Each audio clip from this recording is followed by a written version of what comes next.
Meet the editors. ഇടപെടൽ വിജയിക്കുമോ എന്നുള്ളതാണ് ചോദ്യം.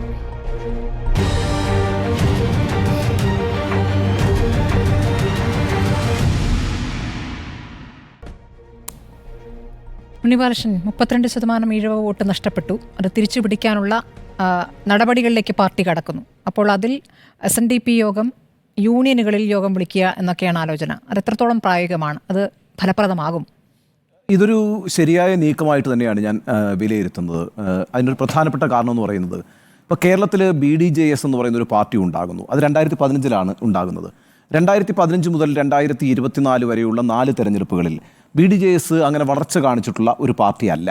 ഇപ്പോൾ 2016 നിയമസഭാ തെരഞ്ഞെടുപ്പിലാണ് അവർ ആദ്യം മത്സരിക്കുന്നത്. ഏതാണ്ട് 36 സീറ്റുകളിൽ NDAയുടെ ഭാഗമായി അവർ മത്സരിക്കുമ്പോൾ 4% വോട്ട് അവർക്ക് കിട്ടി.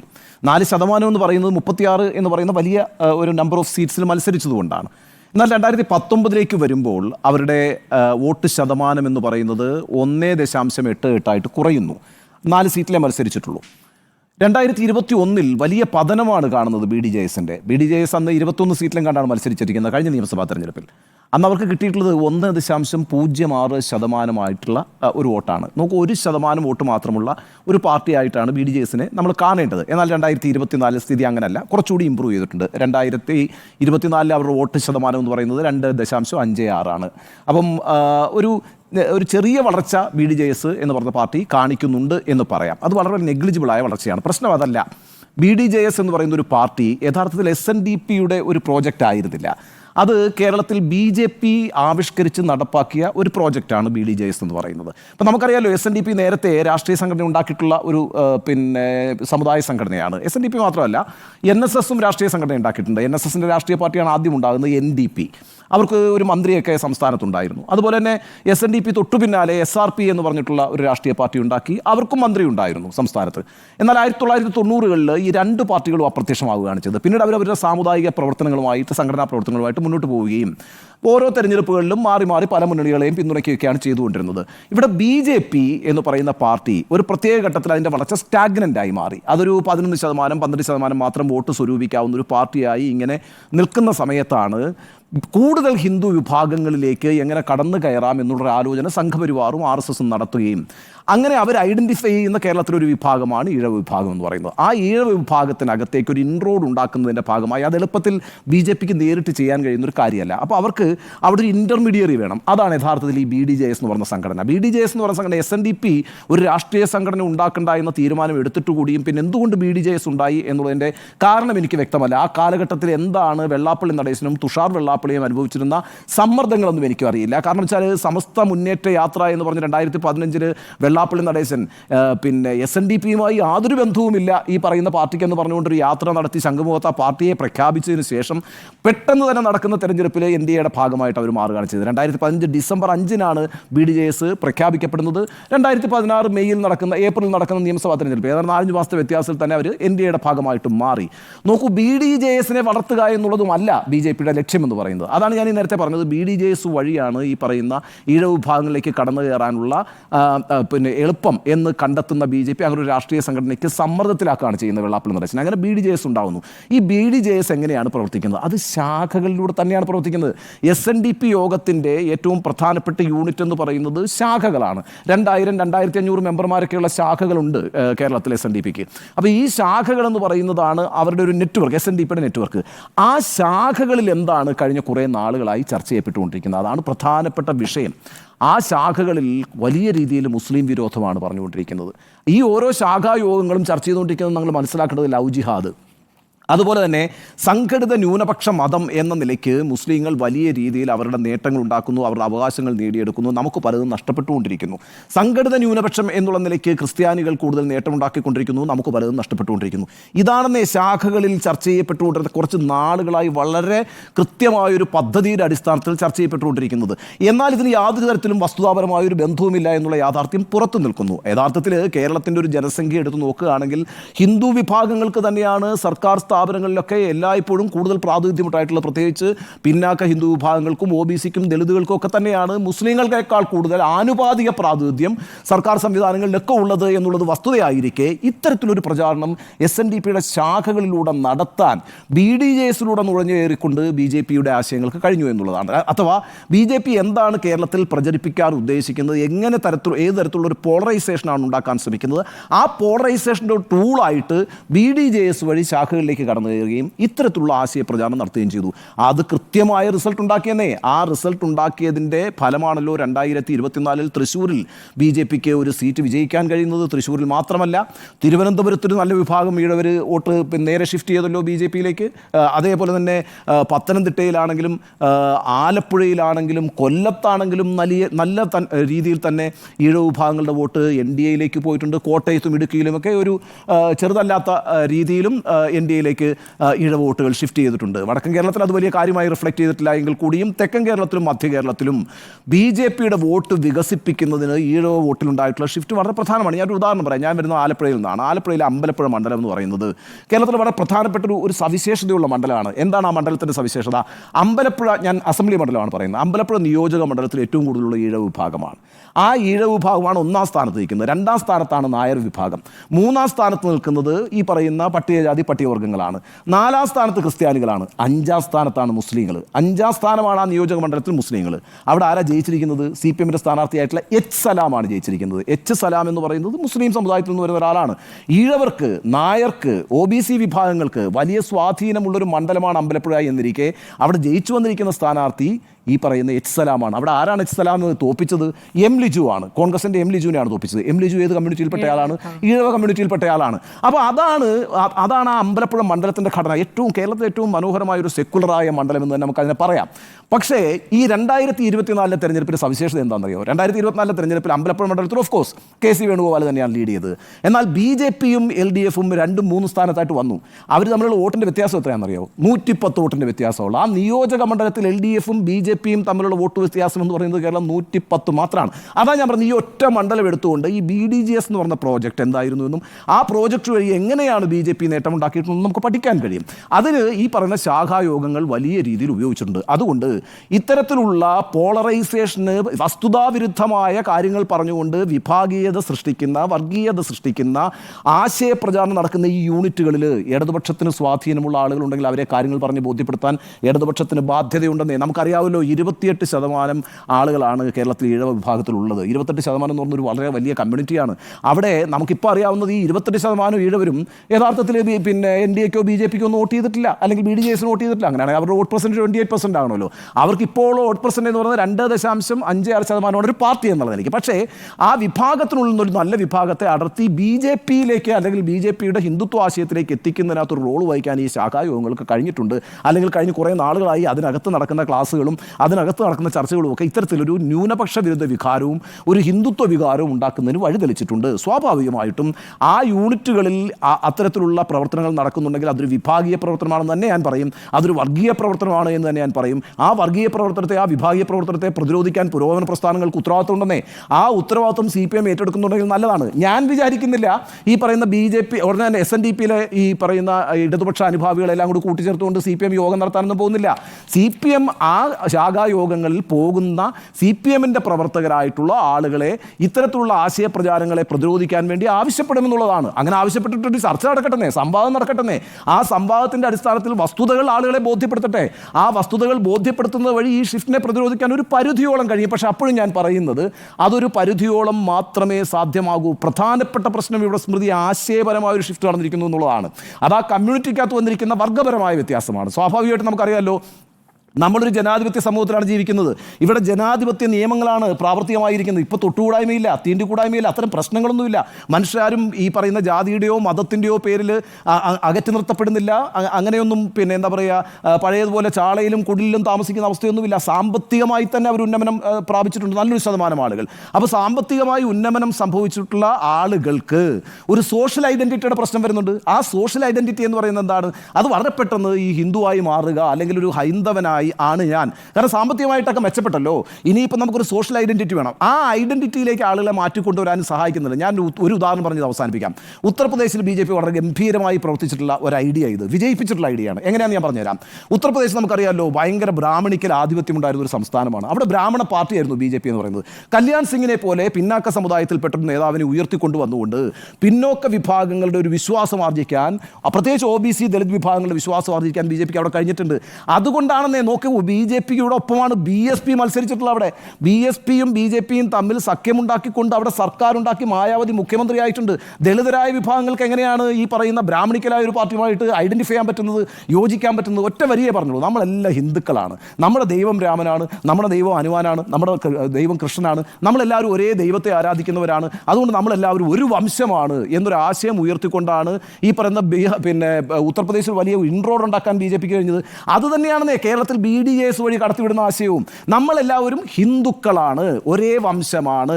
ഇവിടെ ഈ പറയുന്ന കണക്ക് നമ്പൂതിരിമാരുടെ ആധിപത്യത്തിൽ കഴിഞ്ഞ, അല്ലെങ്കിൽ നായന്മാരുടെ ആധിപത്യത്തിൽ കഴിഞ്ഞ, അതിൻ്റെ മുഴുവൻ ദുരിതങ്ങളും അനുഭവിച്ച ജനവിഭാഗങ്ങളൊക്കെ വളരെ പെട്ടെന്ന് ഈ നമ്പൂതിരി നായർ വിഭാഗങ്ങളുമായിട്ടൊക്കെ ഐഡൻറ്റിഫൈ ചെയ്തിട്ട് സോഷ്യൽ ഐഡൻറ്റിറ്റി ഉണ്ടാക്കുകയാണ്. വളരെ പെട്ടെന്ന് അങ്ങ് ഒരു ഉയർന്ന ജാതിക്കാരനായി മാറുന്നു എന്നുള്ളതാണ്. ആ ആശയം നിർമ്മിച്ചു കൊടുക്കുന്നു എന്നുള്ളതാണ്.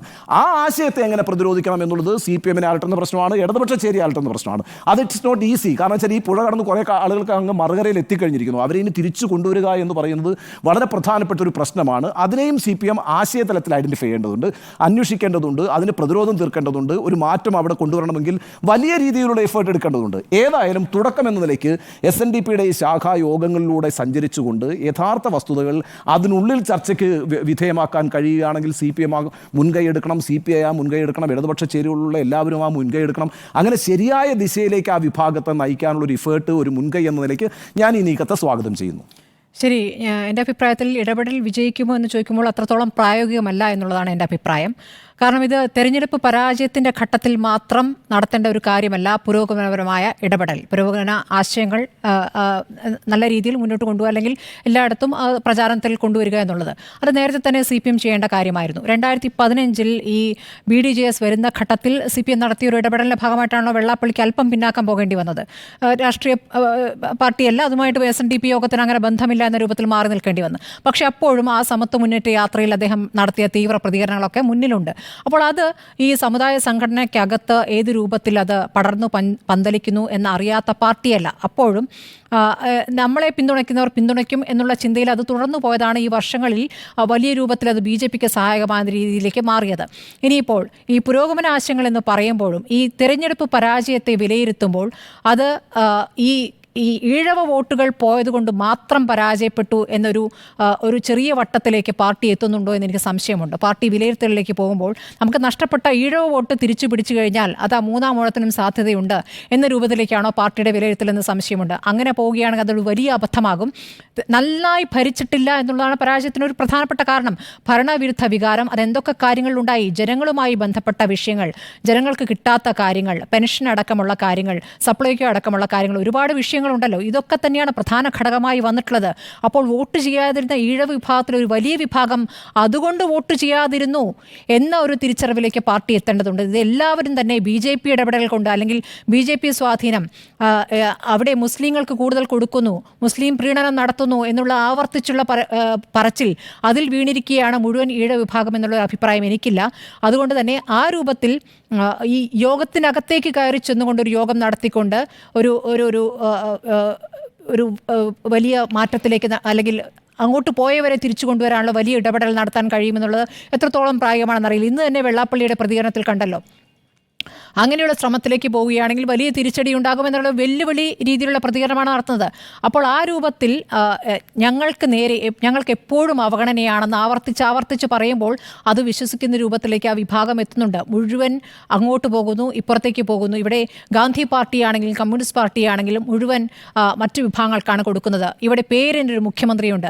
ഇപ്പോൾ ആവർത്തിച്ച് ഓരോ ഘട്ടത്തിലും വെള്ളാപ്പള്ളി മാറ്റി പറയുന്നത് രാഷ്ട്രീയ പ്രതികരണം നമ്മൾ ഒരുപാട് കണ്ടിട്ടുള്ളതാണ്. പിണറായി വിജയനെ എല്ലാ കാലത്തും നേതൃത്വം അദ്ദേഹം പിന്തുണയ്ക്കുന്നത് അദ്ദേഹം ഈഴ വിഭാഗത്തിൽ വരുന്നു എന്നതുകൊണ്ട് മാത്രമാണ്. അപ്പോൾ പിണറായി വിജയനെ നല്ല രീതിയിൽ പുകഴ്ത്തുക, എം വി ഗോവിന്ദനെ വല്ലാത്ത രീതിയിൽ വിമർശിക്കുക, ഇത് അദ്ദേഹം തുടരുന്നു. അപ്പുറത്ത് മോദിയാണെങ്കിൽ നല്ല രീതിയിൽ പുകഴ്ത്തുന്നുമുണ്ട്. അപ്പോൾ അവിടെയും വേണം ഇവിടെയും വേണമെന്ന നിലപാട് വെള്ളാപ്പള്ളി ആവർത്തിച്ചെടുക്കുമ്പോൾ ഇവിടെ നടത്തുന്ന വർഗീയ പരാമർശങ്ങളിൽ ഒരു ഇടപെടലും നടത്താതിരിക്കുമ്പോൾ പിന്നെ ഈ യോഗത്തിനകത്ത് കയറി യോഗം ചെയ്തിട്ട് കാര്യമല്ല. ഇതിൽ ഒരു ആത്മാർത്ഥതയുണ്ടെങ്കിൽ ആദ്യം ചെയ്യേണ്ടത് ഈ നവോത്ഥാന സമിതി അധ്യക്ഷ സ്ഥാനത്ത് നിന്ന് വെള്ളാപ്പള്ളിയെ മാറ്റാനുള്ള ശക്തമായ ഇടപെടലാണ്.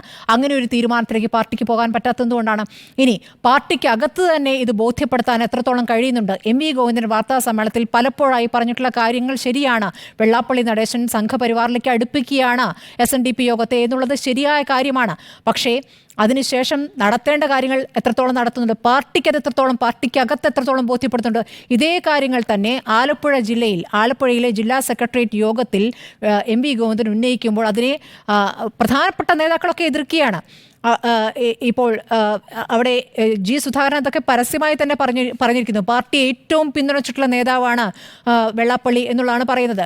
മാത്രമല്ല അദ്ദേഹം നടത്തുന്ന തീവ്ര പ്രതികരണങ്ങളെയൊക്കെ കണ്ടില്ല എന്ന് നടിക്കുകയാണ്. അപ്പോൾ ഒരേ സമയം പുരോഗമന ആശയങ്ങൾ പറയുക, അപ്പുറത്ത് മറ്റൊരു രീതിയിൽ പ്രവർത്തിക്കുക എന്നുള്ളത് പാർട്ടിയെ സംബന്ധിച്ച് പാർട്ടിക്കൊരു കൺഫ്യൂഷനുണ്ട്. കാരണം സംഘപരിവാറിലേക്ക് പോയിരിക്കുന്ന വോട്ട് അല്ലെങ്കിൽ BJPയിലേക്ക് പോകാൻ സാധ്യതയുള്ള വോട്ട് തിരിച്ചു പിടിക്കുക അല്ലെങ്കിൽ അങ്ങോട്ടേക്ക് പോകാനുള്ള ആളുകളെ തിരിച്ച് പാർട്ടിയിലേക്ക് കൊണ്ടുവരാൻ എന്താണ് ചെയ്യേണ്ടത്? അതേ രീതി പിന്തുടരുകയാണോ വേണ്ടത്? അതിലിപ്പോഴും കൃത്യമായ തീരുമാനത്തിലേക്ക് പാർട്ടിക്ക് പോകാൻ സാധിച്ചിട്ടില്ല എന്നാണ് ഞാൻ കരുതുന്നത്. ഇപ്പോൾ പാലക്കാട് പ്ലീനത്തിലൊക്കെ എടുത്തിരിക്കുന്ന തീരുമാനങ്ങൾ പിന്നീട് അട്ടിമറിക്കപ്പെട്ടു എന്നുള്ളതാണ്. ഇപ്പോൾ അമ്പലങ്ങളിൽ, ക്ഷേത്രങ്ങളിലും ഉത്സവങ്ങളിലും ഇടപെടുക എന്ന് പറയുമ്പോൾ ഏത് രൂപത്തിലുള്ള ഇടപെടലാണ് പാർട്ടി ഉദ്ദേശിക്കുന്നത്? അതേ കാര്യമാണ് ഇപ്പോൾ സമുദായ സംഘടനകളിൽ ഇടപെടുന്നത്. സമുദായ സംഘടനയിൽ ഇടപെടുമ്പോൾ ഇപ്പോൾ SNDP യോഗത്തിൽ ഇടപെടുന്നത് പോലെ NSSലോ യോഗക്ഷേമ സഭയിലോ ഇടപെടാൻ പറ്റുമോ? ഈ ചോദ്യം ചോദിക്കുന്നത് SNDP യോഗത്തിലെ ആളുകളാണ്.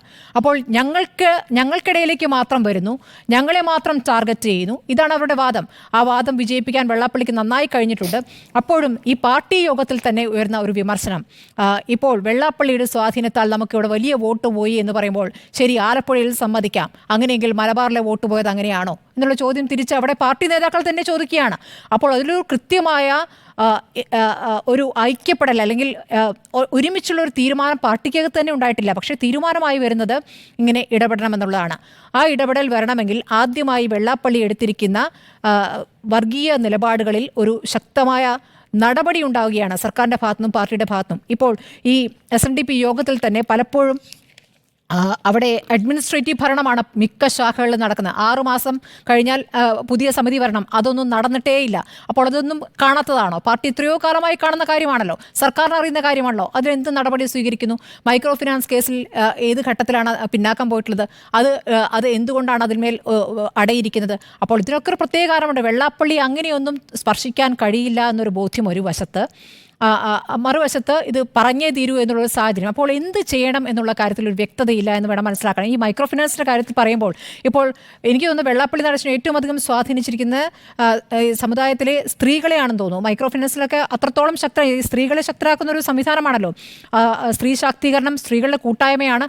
അപ്പോൾ അവരുടെയൊക്കെ വലിയ പിന്തുണ യഥാർത്ഥത്തിൽ ഇതിൽ വോട്ടായി മാറിയിട്ടുണ്ട്. ഈ പറഞ്ഞതുപോലെ ലവ് ജിഹാദ് ഉണ്ട് എന്ന് ഇപ്പോഴും ആവർത്തിച്ച് പറയുന്ന വെള്ളാപ്പള്ളി ആ രൂപത്തിലൊരു സ്വാധീനം ചെലുത്തിയിട്ടുണ്ട്.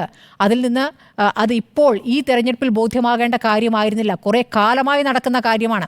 കുറേ വെള്ളം ഒലിച്ചു പോയിരിക്കുന്നു. ഇനി എന്ത് ചെയ്യാൻ പറ്റുമെന്നുള്ളത് അതേ രൂപത്തിൽ തന്നെ എന്താണോ സംഘപരിവാർ ചെയ്യുന്നത് അതേ രൂപത്തിലുള്ള ഒരു ഇടപെടലാണോ ഗുണം ചെയ്യുക എന്ന് പാർട്ടി നല്ല രൂപത്തിൽ ചിന്തിക്കേണ്ടതുണ്ട്. ഇക്കാര്യത്തിൽ പാർട്ടിക്ക് ഒരുമിച്ചൊരു തീരുമാനം വരാത്ത ഇടത്തോളം കാലത്തോളം ഈ ഇടപെടൽ വിജയിക്കുമെന്ന് ഞാൻ കരുതുന്നില്ല.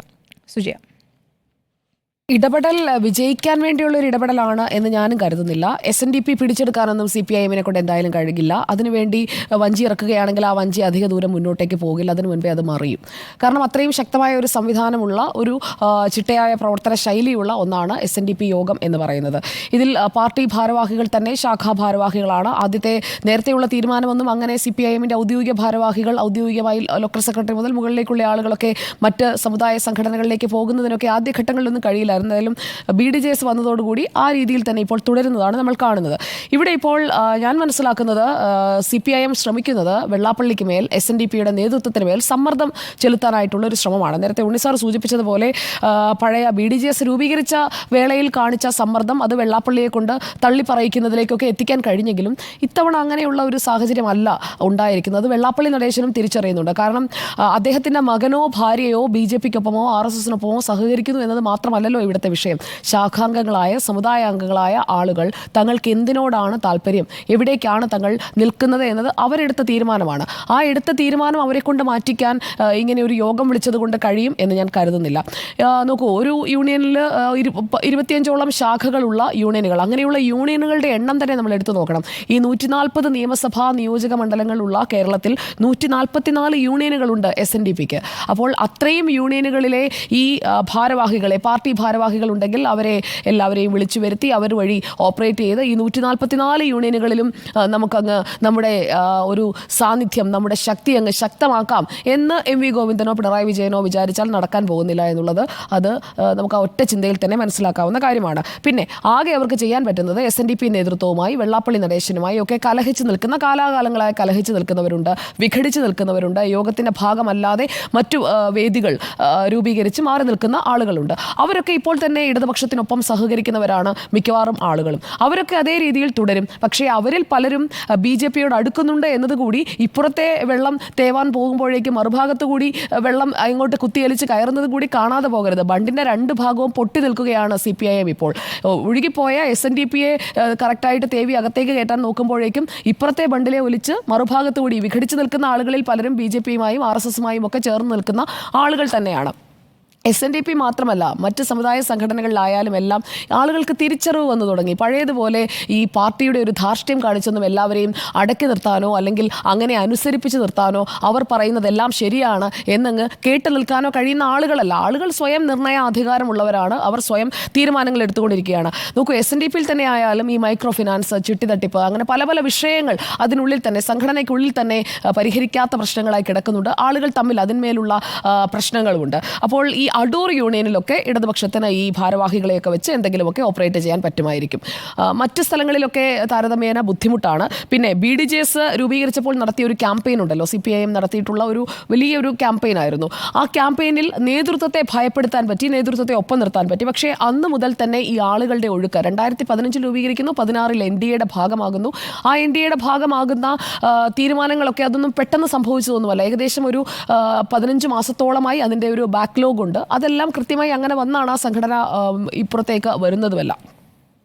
SNDPയും BDJSും രണ്ടാണ്, അല്ലെങ്കിൽ SNDPയിലുള്ളവർ BDJSന്റെ ഭാഗമല്ല എന്നൊന്നും വെള്ളാപ്പള്ളി നടേശൻ ഇനി പറയില്ല. കാരണം BDJSന്റെ തന്നെ ഭാരവാഹികളായ അദ്ദേഹത്തിൻ്റെ മകൻ മാത്രമല്ല, ഇടുക്കിയിലെ സ്ഥാനാർത്ഥിയായാലും എല്ലാവരും ഇതിൻ്റെ ഭാരവാഹികളായിരിക്കുന്ന ആളുകളാണ്.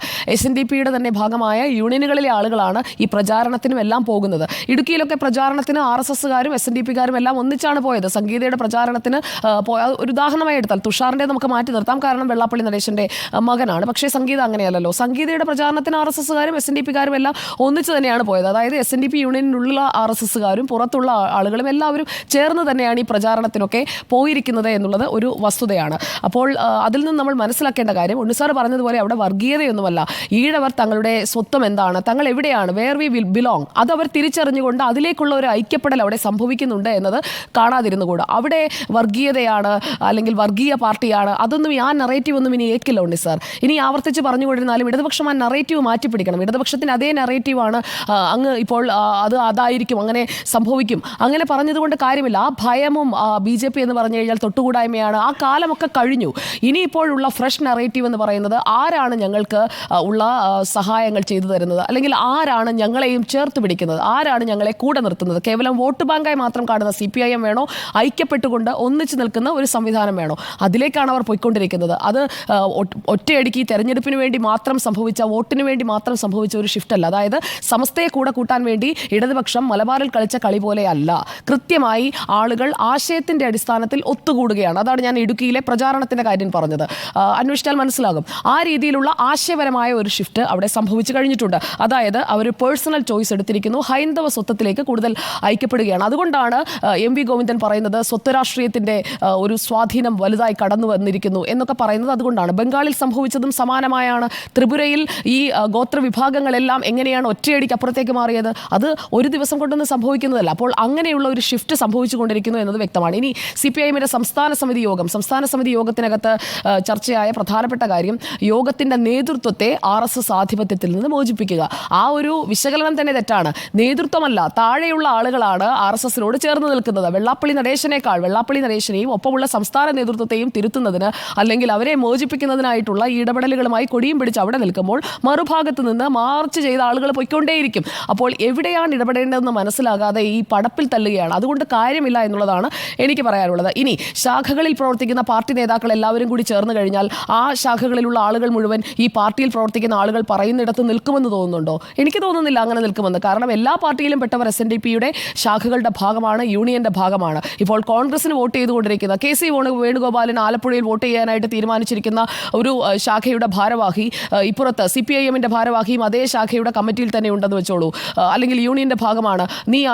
നീ KC വേണുഗോപാലിന് വോട്ട് ചെയ്യേണ്ട എന്ന് പറഞ്ഞു കഴിഞ്ഞാൽ അങ്ങനെ വോട്ട് ചെയ്യാതിരിക്കുമോ? AM ആരിഫിനാണ് നീ വോട്ട് ചെയ്യേണ്ടത്, അതാണ് വെള്ളാപ്പള്ളി നടേശൻ പറഞ്ഞിരിക്കുന്നത് പറഞ്ഞാൽ ചെയ്യുമോ? ചെയ്യില്ല എന്നുള്ളതിന്റെ ഉദാഹരണമാണ് ആലപ്പുഴയിൽ കണ്ടത്. ചെയ്യണം എന്ന് തീരുമാനിച്ചുറപ്പിച്ചിരിക്കുന്ന ആളുകൾ കൃത്യമായി പോയി ചെയ്തു എന്നുള്ളതാണ് ശോഭാ സുരേന്ദ്രന്റെ വോട്ട് കൂടിയതിലൂടെ മനസ്സിലാക്കേണ്ടത്. അതാണ് അവിടെ സംഭവിച്ചത്. KC വേണുഗോപാൽ അല്ലാതെ മറ്റൊരു സ്ഥാനാർത്ഥിയായിരുന്നു കോൺഗ്രസിന് അവിടെയെങ്കിൽ ശോഭാ സുരേന്ദ്രൻ ആലപ്പുഴയിൽ ജയിച്ചേനെ. അത് വെള്ളാപ്പള്ളി നടേശനും അറിയാമായിരുന്നു, SNDPക്കും അറിയാമായിരുന്നു. അത് KC ആയതുകൊണ്ട് മാത്രമാണ് ആലപ്പുഴയിൽ ജയിച്ചത്. അത് KCക്കും അറിയാം വ്യക്തിപരമായ വോട്ടുകൾ കിട്ടിയതുകൊണ്ടാണ് ജയിച്ചതെന്ന്. ഇനി ഈ ശാഖകളിൽ പ്രവർത്തിക്കുന്ന ആളുകൾ ചെയ്യേണ്ടത് എന്താണ്? SNDPയിലെ ജനാധിപത്യ വിരുദ്ധ പ്രവർത്തനങ്ങൾ ചോദ്യം ചെയ്യണം. വെള്ളാപ്പള്ളി നടേശൻ അടങ്ങിയിരിക്കുമോ? വെള്ളാപ്പള്ളി നടേശന്റെ ഒരു സംവിധാനത്തിന് കീഴിൽ പ്രവർത്തിക്കുന്ന, വെള്ളാപ്പള്ളി നടേശനോടും കൂറുള്ളവരാണ് പാർട്ടിയിൽ പ്രവർത്തിക്കുന്നവരായാലും ഈ നേതാക്കൾ എല്ലാവരും. മറ്റു കാര്യങ്ങളിലെല്ലാം ഇടപാടുകളിലെല്ലാം പങ്കാളിത്തമുള്ളവരാണ് ഈ പാർട്ടിയിലെ നേതാക്കളായിരിക്കുന്ന ലോക്കൽ കമ്മിറ്റി മുതലുള്ള ഭാരവാഹികളായിരിക്കുന്ന ആളുകൾ. അവർ പാർട്ടി പറഞ്ഞാൽ അവർ ചെയ്തുകൊണ്ടിരിക്കുന്ന കാര്യങ്ങൾ, പണമിടപാടുകൾ അടക്കമുള്ളവ മാറ്റിവെച്ചുകൊണ്ട് പാർട്ടിക്ക് പിന്നാലെ ഈ കാര്യങ്ങൾക്കായി പോകുമോ? അവരും അവിടെ സ്വന്തം തടിയെ നോക്കുകയുള്ളൂ. അതുകൊണ്ട് ആ പ്രവർത്തനവും പാളും. ഇനി സ്വത്ത് രാഷ്ട്രീയത്തിനെതിരെ ശക്തമായ നിലപാട് സ്വീകരിക്കണം. അങ്ങനെ ഒരു പ്രമേയം വേണമെങ്കിൽ പാസ്സാക്കാം. ഈ നേതാക്കളെല്ലാം വിളിച്ചുകൂട്ടി അങ്ങനെ ഒരു പ്രമേയം പാസ്സാക്കാം. പക്ഷേ ആ പ്രമേയം കൊണ്ട് ആൾ കൂടുമോ എന്ന് ചോദിച്ചാൽ ഇല്ല. ഇനി ന്യൂനപക്ഷ പ്രീണനം, നേരത്തെ ഉണ്ണിസാർ പറഞ്ഞതുപോലെ ന്യൂനപക്ഷങ്ങൾക്കെതിരായ ഒരു സമീപനം അല്ലെങ്കിൽ മുസ്ലിം വിരുദ്ധത അത് വളർത്തിയെടുത്തുകൊണ്ടാണ് ഈ കടന്നുകയറ്റം എന്ന് പറഞ്ഞു. അതിനോട് ഞാൻ ഒരിക്കലും യോജിക്കുന്നില്ല. കാരണം മതനിരപേക്ഷതയുടെ പ്രധാന ഭാഗമാണ് ന്യൂനപക്ഷ സംരക്ഷണം എന്നതാണല്ലോ CPIMന്റെ പ്രഖ്യാപിത നിലപാട്. പക്ഷേ ന്യൂനപക്ഷ പ്രീണനം സംഭവിക്കുന്നത് എപ്പോഴാണ്? ഏതെങ്കിലും ഒരു വിഷയം ഏറ്റെടുക്കുമ്പോൾ ആ വിഷയത്തിന് തത്തുല്യമായ പ്രാധാന്യമുള്ള തങ്ങളുടെ വിഷയങ്ങളിൽ ഇടപെടാതെ വരുമ്പോഴാണ് ആളുകൾക്ക് തോന്നുക അവിടെ മാത്രം പ്രീണിപ്പിക്കുന്നു എന്നത്. അത് SNDPക്കോ അല്ലെങ്കിൽ അതിൽ പെടുന്ന ആളുകൾക്കോ സമുദായ അംഗങ്ങൾക്കോ തോന്നിയിട്ടുണ്ടെങ്കിൽ തെറ്റു പറയാൻ കഴിയില്ല. കാരണം സമസ്തയുടെ വോട്ട് ലക്ഷ്യമിട്ടുകൊണ്ട് അല്ലെങ്കിൽ അതിനൊപ്പം നിൽക്കുന്ന മുസ്ലിം വോട്ടുകൾ ലക്ഷ്യമിട്ടുകൊണ്ട് കൃത്യമായി ചില വിഷയങ്ങൾ ഏറ്റെടുക്കുകയും സെമിനാറുകൾ നടത്തുകയും കോൺഗ്രസിനേക്കാൾ താല്പര്യത്തോടുകൂടി, കാരണം കോൺഗ്രസിനൊപ്പമാണ് ലീഗ് നിൽക്കുന്നത്, UDFനൊപ്പമാണ്, അതിനേക്കാൾ താല്പര്യത്തോടുകൂടി സിവിൽ കോഡിലായാലും ഏത് വിഷയത്തിലായാലും ഓരോ വിഷയം എടുത്തു നോക്കൂ. എല്ലാ വിഷയങ്ങളിലും പൗരത്വ പ്രതിഷേധത്തിലൊക്കെ അങ്ങനെ തന്നെയാണ് ചെയ്തത്. ഓരോ വിഷയത്തിലും കൂടുതൽ താല്പര്യം എടുത്തുകൊണ്ട് തങ്ങൾ ആർക്കൊപ്പമാണ് എന്ന് പറഞ്ഞുകൊണ്ടേയിരുന്ന CPIMന്റെ ആ നറേറ്റീവ് പാളിയിട്ടുണ്ട്. അവിടെ മുതലാണ് യഥാർത്ഥത്തിൽ BJP പറയുന്നത് ശരിയാണല്ലോ എന്ന് ഇവർക്ക് തോന്നി തുടങ്ങുകയും ഇപ്പുറത്തേക്കുള്ള ഒഴുക്ക് തുടങ്ങുകയും. വെള്ളാപ്പള്ളി നടേശൻ അതുകൊണ്ടാണ് ഇന്ന് കൃത്യമായി പറഞ്ഞത് പാർട്ടി അനുഭാവികളായ SNDPയിലെ അംഗങ്ങളുടെ യോഗം ശാഖാതലത്തിൽ വിളിച്ചു ചേർക്കാനായിട്ടുള്ള നിങ്ങളുടെ നീക്കം, പാർട്ടിയുടെ നീക്കം മണ്ടത്തരമാണ് എന്നാണ് വെള്ളാപ്പള്ളി നടേശൻ ഇന്ന് പറഞ്ഞത്. ഇനി വേണമെങ്കിൽ നിങ്ങൾ സമുദായ അംഗങ്ങളെ മുഴുവനായി വിളിച്ചോളൂ, അതിൽ എല്ലാ പാർട്ടിയിലും പെട്ടവരുണ്ട്. അങ്ങനെ സമുദായ അംഗങ്ങളുടെ ഒരു യോഗം വിളിക്കുകയാണെങ്കിൽ നമുക്ക് ഒന്നിച്ചിരിക്കാം, ഞാനും സഹകരിക്കാം. ഇത് കൊച്ചിയിൽ പറഞ്ഞതിൻ്റെ അർത്ഥം അത്രമേ ഉള്ളൂ. പിണറായി വിജയൻ ശൈലി മാറ്റേണ്ട എന്നതൊക്കെ പിണറായി വിജയനെ വെള്ളാപ്പള്ളി നടേശൻ തള്ളി പറയുമെന്നൊന്നും ഞാൻ കരുതുന്നില്ല. മാത്രമല്ല വെള്ളാപ്പള്ളി നടേശനോട് നരേന്ദ്രമോദിയെക്കുറിച്ച് ചോദിച്ചു നോക്കിക്കോളൂ. നരേന്ദ്രമോദിയും ഇതേ OBC വിഭാഗത്തിൽപ്പെടുന്നയാൾ. നരേന്ദ്രമോദിയെയും തള്ളിപ്പറയില്ല. കേന്ദ്രത്തിൽ നരേന്ദ്രമോദിയെയും കേരളത്തിൽ പിണറായി വിജയനെയും നന്നായി തന്നെ വെള്ളാപ്പള്ളി നടേശൻ പറയുകയുള്ളൂ. അതിൻ്റെ അർത്ഥം LDFനൊപ്പം മുഴുവൻ സമുദായത്തിൻ്റെയും വോട്ട് കൊണ്ടുപോയി അവിടെ കൊണ്ടുപോയി കെട്ടാം എന്നുള്ള ഒരു ധാരണയായി കരുതേണ്ടതില്ല. ഇനി തുടർച്ചയായി പ്രകോപനം വന്നത് പാർട്ടി സെക്രട്ടറി MV ഗോവിന്ദനിൽ നിന്നാണ്. ആ പ്രകോപനം വലിയ രീതിയിൽ താഴെത്തട്ടിലേക്ക്, SNDPയുടെ താഴെത്തട്ടിലേക്ക് എത്തിയിട്ടുണ്ട്. ആദ്യം തന്നെ അദ്ദേഹം പറയുന്നുണ്ട് വെള്ളാപ്പള്ളിയുടെ ഭാര്യ പ്രചാരണത്തിന് വേണ്ടി ഇറങ്ങി, ആലപ്പുഴയിൽ ഇറങ്ങി. തുഷാർ വെള്ളാപ്പള്ളിയുടെ ഭാര്യയൊക്കെ കോട്ടയത്ത് വളരെ സജീവമായിരുന്നു. അതുപോലെ തന്നെ പ്രീതി നടേശൻ, വെള്ളാപ്പള്ളി നടേശൻ്റെ ഭാര്യയും സജീവമായിരുന്നു. അവിടെ അവർ സജീവമാകുമ്പോൾ മകൻ ഒരു പാർട്ടിയിൽ പ്രവർത്തിക്കുന്നു. അപ്പോൾ അവർ പോകുന്നതിനെ മറ്റൊരു രീതിയിൽ ഇങ്ങനെയാണ്, റിക്രൂട്ടിംഗ് ഏജന്റാണ് അല്ലെങ്കിൽ റിക്രൂട്ടിംഗ് ഏജൻസിയായി പ്രവർത്തിക്കുന്നു, അങ്ങനെയൊക്കെ പറഞ്ഞ് ഒരു വിദ്വേഷം വളർത്തുന്നതിനുള്ള ശ്രമം എം വി ഗോവിന്ദന്റെ ഭാഗത്തു നിന്നുണ്ടായിട്ടുണ്ട്. BDJS വഴിയുള്ള റിക്രൂട്ട്മെന്റ് BJPയിലേക്ക് നടത്തുകയാണ് അല്ലെങ്കിൽ RSSലേക്ക് നടത്തുകയാണ്. അങ്ങനെ പ്രകോപനം ഉണ്ടാക്കിയത് ആരാണ് എന്നതുകൂടി ഇപ്പുറത്ത് തീ തല്ലിക്കെടുത്താൻ ശ്രമിക്കുമ്പോൾ തീ ആളിക്കത്തിച്ചത് ആരാണ്, പ്രകോപനപരമായ പ്രസ്താവനകൾ കൊണ്ട് കൂടുതൽ ആ ഒരു വിദ്വേഷം വലുതാക്കിയത് ആരാണ് എന്ന് ചോദിച്ചു കഴിഞ്ഞാൽ അവിടെ എം വി ഗോവിന്ദന്റെ ഭാഗവും ഉണ്ട് എന്ന് പറയേണ്ടിയിരിക്കുന്നു. ഇനിയിപ്പോൾ വിഭാഗീയ പ്രവർത്തനം നടത്തിക്കൊണ്ട് വളരുന്ന ഒരു സംവിധാനമാണ് എന്ന വാദത്തിന് വേണ്ടി പറഞ്ഞാൽ പോലും അത് സമ്മതിച്ചു തരാൻ കഴിയില്ല. കാരണം ഈ ഹിന്ദു ഏകീകരണം എന്ന് പറയുന്ന കാര്യം കേരളത്തിൽ സംഭവിക്കുകയാണെങ്കിൽ, ഹിന്ദുക്കൾ എല്ലാവരും ഒന്നിക്കുകയാണെങ്കിൽ, ആ ഒരു സ്വത്വം തിരിച്ചറിഞ്ഞുകൊണ്ട് ഒന്നിക്കുകയാണെങ്കിൽ, BJPയിലേക്ക് പോവുകയാണെങ്കിൽ തീർന്നു, CPIM തീർന്നു. കാരണം CPIM ആണ് കേരളത്തിലെ ഹിന്ദു പാർട്ടി. ഏറ്റവും കൂടുതൽ ഹിന്ദുക്കൾ നിൽക്കുന്നതും ഈ ഹിന്ദുക്കൾ ചോർന്നു പോയാൽ തങ്ങൾ തീർന്നു എന്നും, അത് കാരണം വിശ്വാസത്തെയും ഒക്കെ തള്ളി പറയുമെങ്കിലും ഹിന്ദുക്കൾ വിശ്വാസികൾ ഉള്ളത് കൊണ്ടാണ് CPIM എന്ന പാർട്ടി ഇന്ന് അടിസ്ഥാനത്തോടെ നിൽക്കുന്നത് എന്നുള്ളത് അവർക്ക് അറിയാം. ഈ ന്യൂനപക്ഷ ഏകീകരണത്തിനും അല്ലെങ്കിൽ ന്യൂനപക്ഷങ്ങളെ വിശ്വാസത്തിലെടുത്തുകൊണ്ട് കൂടെ കൂട്ടുന്നതിനും ഒക്കെ പോകുമ്പോഴും അവർക്കറിയാം അവരുടെ വോട്ട് ബാങ്കിന്റെ ഗണ്യമായ ഭാഗം സംഭാവന ചെയ്യുന്നത് ആരാണെന്ന്. അതുകൊണ്ടാണ് ഈഴവ വോട്ടുകൾ ചോർന്നു പോകുമ്പോൾ ആ ഈഴവ വോട്ടുകളിൽ അത്രയും ടെൻഷൻ ഉണ്ടാകുന്നത്. കാരണം പതിയെ അടർന്നടർന്ന് അങ്ങനെയാണ് ബംഗാളിലും ഇല്ലാതായത്. അതിവിടെ സംഭവിക്കുമോ എന്നുള്ള ന്യായമായ ടെൻഷനുണ്ട്. ഇനി ക്ഷേത്രങ്ങൾ, അതുകൂടി പറഞ്ഞ് ഞാൻ അവസാനിപ്പിക്കാം. ക്ഷേത്രങ്ങൾ പരിപാലിക്കേണ്ടത് വിശ്വാസികളാണെന്ന് എം വി ഗോവിന്ദൻ മാസ്റ്റർ പറഞ്ഞല്ലോ. ഈ ക്ഷേത്രങ്ങളിലൊക്കെ പോകുമ്പോൾ, പ്രത്യേകിച്ചും ആറ്റുകാൽ പൊങ്കാലയുടെ സമയത്തൊക്കെ അവിടെ പോയി നിൽക്കുമ്പോൾ ഇടതുപക്ഷത്തെ നേതാക്കളുടെയൊക്കെ ഒരു ആറ്റിറ്റ്യൂഡ് എന്താണ്? ഒന്ന് കൈകൂപ്പി ഇങ്ങനെ ഒന്ന് പിടിച്ചു കഴിഞ്ഞാൽ എന്തോ സംഭവിക്കുമെന്നാണ്. ഒരു ക്ഷേത്രത്തിലെ ചടങ്ങിന് വിശ്വാസികളായ ആളുകൾ തന്നെയാണ്, വിശ്വാസികളായ നേതാക്കൾ തന്നെയാണ്. പക്ഷേ ക്ഷേത്രത്തിൽ പോയി നിൽക്കുമ്പോൾ തങ്ങളുടെ ഒരു പ്രതിച്ഛായക്ക് എന്തോ കോട്ടം സംഭവിക്കുന്ന മട്ടിലാണ്. ഇങ്ങനെ കൈകൂപ്പില്ല, ഇങ്ങനെ നിൽക്കും, മസിൽ പിടിച്ച് നിൽക്കും. എന്നിട്ടാണ് വിശ്വാസി എന്ന് പറയുന്നത്. ഞാനൊരു വിശ്വാസിയാണ് എന്നുണ്ടെങ്കിൽ ഞാൻ വിശ്വസിക്കുന്ന ദൈവത്തിൻ്റെ ആരാധനാലയത്തിൽ പോയാൽ ആ ദൈവത്തെ വണങ്ങുന്നതിന് എനിക്ക് മറ്റൊരാളുടെ സർട്ടിഫിക്കറ്റ് അല്ലെങ്കിൽ മറ്റൊരാളുടെ ദൃഷ്ടിയിൽ ഞാൻ എങ്ങനെയായിത്തീരും, എൻ്റെ പ്രതിച്ഛായ എന്തായിത്തീരും എന്നുള്ള ഒരു ആശയക്കുഴപ്പം ഉണ്ടാകേണ്ടതില്ല.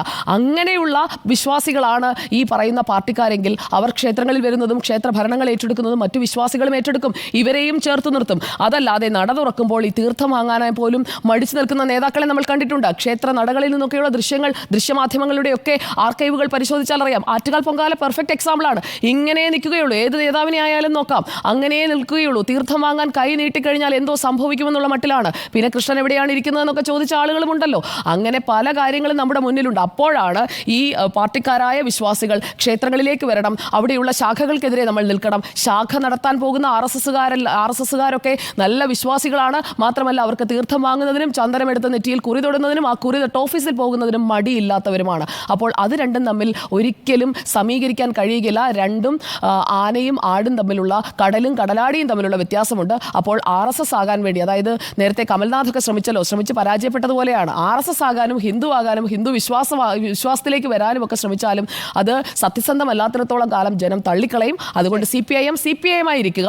ഇടവ വോട്ടുകൾ പോയത് പോയി എന്നങ്ങ് വിചാരിക്കുക. ഇടപെടൽ വിജയിക്കില്ല. ഒരു കാര്യം ഇതിനകത്ത് പറയാനുള്ളത് ശരിയാണ്. ഇപ്പം സുജയ പറഞ്ഞത് വളരെ ശരിയായിട്ടുള്ള കാര്യമാണ്. ചില വെള്ളാപ്പള്ളി നടേശൻ പറഞ്ഞാൽ ആളുകൾക്ക് വോട്ട് ചെയ്യില്ല. കാരണം വെച്ചാൽ വെള്ളാപ്പള്ളി നടേശൻ പല സ്ഥാനാർത്ഥികളെയും പരാജയപ്പെടുത്തുമെന്ന് പ്രഖ്യാപിച്ചിട്ടുണ്ട്. KC വേണുഗോപാലിനെ തോപ്പിക്കുമെന്ന് പറഞ്ഞിട്ടുണ്ട്. തോറ്റിട്ടില്ലല്ലോ KC വേണുഗോപാൽ. മാത്രമല്ല KC വേണുഗോപാൽ വെള്ളാപ്പള്ളി നടേശൻ്റെ വീട്ടിൽ പോയി അദ്ദേഹത്തിൻ്റെ പിന്തുണ ആവശ്യപ്പെട്ടിട്ടുമില്ല കേട്ടോ. അങ്ങനെ ആവശ്യപ്പെടാത്ത നേതാവാണ് KC വേണുഗോപാൽ. VM സുധീരനെ ആലപ്പുഴയിൽ തോപ്പിക്കുമെന്ന് പറഞ്ഞു. VM സുധീരൻ വിജയിച്ചു വരികയാണ് ചെയ്തത്. VM സുധീരനും വെള്ളാപ്പള്ളി നടേശനും നേർക്കുനേർ നോക്കിയാൽ എതിരാളികളായി നിന്നിട്ടുണ്ട്. സുഖമായിട്ട് VM സുധീരൻ അവിടെ വിജയിച്ചു വന്നിട്ടുണ്ട്. അതുകൊണ്ട് വെള്ളാപ്പള്ളി നടേശൻ പറയുന്ന കണക്കല്ല. ഇപ്രാവശ്യം വെള്ളാപ്പള്ളി നടേശൻ്റെ പിന്തുണ ശോഭാ സുരേന്ദ്രനായിരുന്നല്ലോ, ജയിച്ചത് KC വേണുഗോപാലാണ്. പക്ഷേ വോട്ട് വർദ്ധിച്ചു. ആ വോട്ട് വർധന എന്ന് പറയുന്നത് വെള്ളാപ്പള്ളിയുടെ നിയന്ത്രണത്തിൽ നടക്കുന്ന ഒരു കാര്യമല്ല എന്നാണ് ഞാൻ ഈ പറഞ്ഞുകൊണ്ടിരിക്കുന്നത്. വെള്ളാപ്പള്ളി ഇനി ആഗ്രഹിച്ചാലും SNDP യോഗത്തിൻ്റെ അല്ലെങ്കിൽ ഈഴവ വിഭാഗത്തിനകത്ത് വന്നിരിക്കുന്ന ഒരു ആശയപരമായ മാറ്റത്തെ വെള്ളാപ്പള്ളിക്ക് തടഞ്ഞു നിർത്താൻ കഴിയില്ല. ഇവിടെ CPMന് പ്രത്യേകിച്ച് ഇടതുപക്ഷത്തിന് ചില വീഴ്ചകൾ സംഭവിച്ചിട്ടുണ്ട് എന്നുള്ളത് നമ്മൾ കാണാതെ പോയത്. ഇപ്പോൾ ഉദാഹരണത്തിന് ശബരിമല വിഷയം എന്ന് പറയുന്നത് വളരെ നിർണായകമായിരുന്നു. ഇപ്പം ശബരിമല വിഷയത്തിൽ ഇടതുപക്ഷ സർക്കാർ എടുത്ത നിലപാട് വിശ്വാസികളെ ഹർട്ട് ചെയ്തിട്ടുണ്ട്. അത് ആ പാർട്ടി തിരിച്ചറിഞ്ഞിട്ടുമുണ്ട്. ഇപ്പോൾ മറുവശത്ത് നോക്കൂ, ഓർത്തഡോക്സ് യാക്കോബായ വിഭാഗങ്ങൾക്കിടയിൽ പള്ളിത്തർക്കം നിലനിന്നിരുന്നല്ലോ. ഓർത്തഡോക്സ് വിഭാഗത്തിന് അനുകൂലമായിട്ടല്ലേ സുപ്രീം കോടതി വിധിച്ചത്? ഈ നിമിഷം വരെ ഏതെങ്കിലും ഒരു പള്ളി ഓർത്തഡോക്സിന് കിട്ടിയിട്ടുണ്ടോ? കിട്ടിയിട്ടില്ല. ആ കാര്യത്തിൽ കാണിച്ച സാവധാനത അല്ലെങ്കിൽ ആ കാര്യത്തിൽ കാണിച്ചിട്ടുള്ള ഇടപെടൽ ഇടപെടലിൽ നിന്ന് തികച്ചും ഭിന്നമായൊരു രീതിയാണ് ശബരിമല കാര്യത്തിലെടുത്തത്. ശബരിമല കാര്യത്തിലെടുക്കുമ്പോൾ അതൊക്കെ വളരെ പ്രോഗ്രസീവായൊരു പൊസിഷനാണെന്ന് പറയാമെങ്കിലും നമ്മൾ പാർലമെൻ്ററി ജനാധിപത്യത്തിൽ നിൽക്കുന്ന ആളുകളാണ്. പാർലമെൻ്ററി ജനാധിപത്യത്തിൽ വിവിധ വിഭാഗങ്ങൾ ആണ് ജയപരാജയങ്ങൾ തീരുമാനിക്കുന്നത്. അപ്പോൾ ആ വിഭാഗങ്ങൾക്കൊക്കെ സെൻറ്റിമെൻറ്റ്സ് ഉണ്ട് എന്നുള്ളത് കൊണ്ട് അതിനെ ബുദ്ധിപരമായി കൈകാര്യം ചെയ്യാനുള്ള ഉത്തരവാദിത്വം അതൊരു ഒരു രാഷ്ട്രീയ ഉത്തരവാദിത്വം മാത്രമല്ല, അതൊരു സാമൂഹിക ഉത്തരവാദിത്വം കൂടിയാണ്.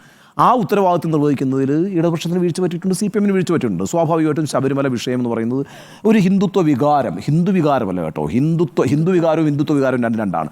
ഹിന്ദുത്വ വികാരത്തിന് വളർന്നു വരാൻ കഴിയുന്നൊരു ഒരു മണ്ണൊരുക്കലായിരുന്നു അത്. പിന്നീട് CPM തിരിച്ചറിഞ്ഞെങ്കിലും വളരെ വൈകിപ്പോയി എന്നുള്ളൊരു യാഥാർത്ഥ്യം നിലനിൽക്കുന്നുണ്ട്. മാത്രവുമല്ല, ഈ ഈഴവ പിന്നാക്ക വോട്ട് ബാങ്ക് എന്ന് പറയുന്നത് ഒരു ഫിക്സഡ് ഡെപ്പോസിറ്റ് ആണെന്ന് CPM വിചാരിക്കുന്നു. അവിടെയാണ് പ്രശ്നം. അപ്പോൾ പിന്നെ ന്യൂനപക്ഷ വോട്ടുകളൂടി ഇങ്ങോട്ട് സമാഹരിച്ച് കഴിഞ്ഞാൽ കൃത്യം സോഷ്യൽ എഞ്ചിനീയറിംഗ് ആയി. ആ സോഷ്യൽ എഞ്ചിനീയറിംഗ് അതുപോലെ തന്നെ ഇപ്പം കേരള കോൺഗ്രസിൻ്റെ ജോസ് കെ മാണി ഇപ്പുറത്ത് വന്നതോടുകൂടി ക്രിസ്ത്യൻ വോട്ട് വരുന്നു.